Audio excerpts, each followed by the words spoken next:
9वीं कक्षा में हमने पढ़ा है कि पहला विश्व युद्ध जर्मनी के कारण हुआ था, क्योंकि जर्मनी पूरे यूरोप के ऊपर कब्जा करना चाहता था और मित्र राष्ट्र नहीं चाहते थे कि जर्मनी ऐसा करे।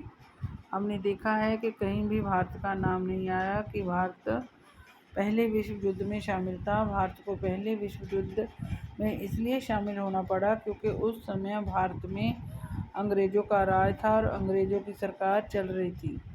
अंग्रेज़ पहले विश्व युद्ध में शामिल होकर भी खुद नहीं लड़ रहे थे, बल्कि उन देशों के नागरिकों को लड़वा रहे थे जिन देशों के ऊपर उन्होंने कब्जा कर रखा था। भारत पहले विश्व युद्ध में शामिल ना होकर भी इसलिए शामिल हो गया क्योंकि भारत अंग्रेज़ों के अधीन था। हमें पता है कि जब भी कोई देश किसी युद्ध में शामिल होता है तो उस देश की सरकार का सारा ध्यान युद्ध पर केंद्रित होता है। देश के अंदर कोई भी विकास कार्य नहीं होता, क्योंकि देश में जो नौजवान होते हैं वे युद्ध लड़ने चले जाते हैं और वही देश के अंदर खेती और उद्योग चलाने वाले होते हैं। अगर देश के अंदर खेती और उद्योग नहीं चलते तो देश के अंदर लोगों की ज़रूरत की वस्तुओं की कमी हो जाती है। जब वस्तुएं लोगों की मांग से कम हो जाती हैं तो आपको पता है कि फिर उनकी कीमत बढ़ जाती है।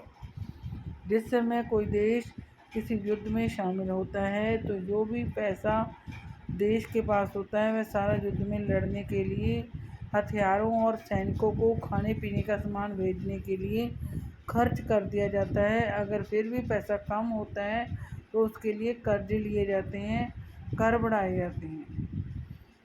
ऊपर जो भी मैंने आपको जानकारी दी है उसकी सहायता से आप भारत के ऊपर पहले विश्व युद्ध का क्या असर पड़ा उसका जो आंसर है वो समझने में आपको आसानी होगी।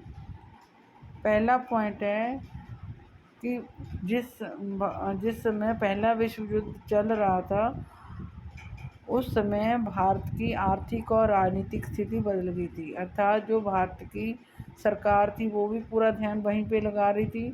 उस समय भारत के अंदर अंग्रेज़ों की सरकार थी, तो ये राजनीतिक स्थिति हो गई, क्योंकि जब नहीं पहला विश्व युद्ध चल रहा होगा तो वो देश के अंदर ध्यान दे रही होगी सरकार। और आर्थिक स्थिति बदलने का मतलब है कि जो भी पैसा था या नहीं भी था तब भी किसी से पैसा लेकर जो सैनिक थे उनको हथियार भेजे गए, उनको खाने पीने का सामान भेजा गया। तो पहला पॉइंट क्या बनता है कि इस समय जब पहला विश्व युद्ध चल रहा था तो भारत की आर्थिक और राजनीतिक स्थिति बदल गई थी।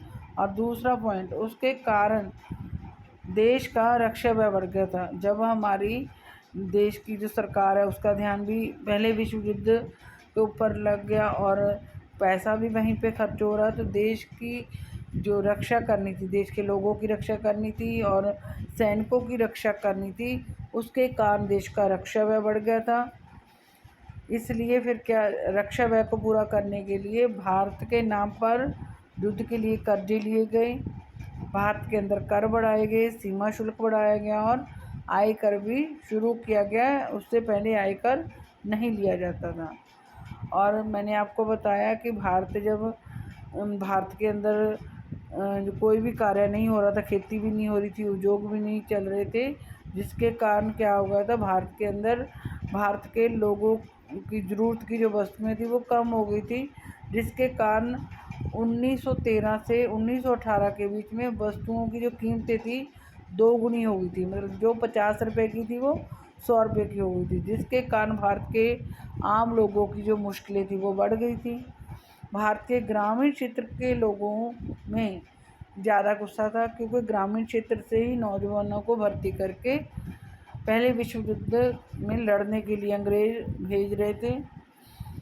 और पता है कि एक तो नौजवानों के पहले विश्व युद्ध में लड़ने के लिए चले जाने के कारण देश के अंदर खेती अच्छी तरीके से नहीं हो रही थी, उद्योग भी अच्छी तरीके से नहीं चल रहे थे। ऊपर से क्या हुआ कि 1918 से 1919 और 1920 से 1921 के जो समय था उस समय देश के अंदर फसलें खराब हो गई, जिसके कारण भारत के अंदर और भी ज़्यादा दिक्कतें आने लगी खाने पीने की वस्तुओं से संबंधित।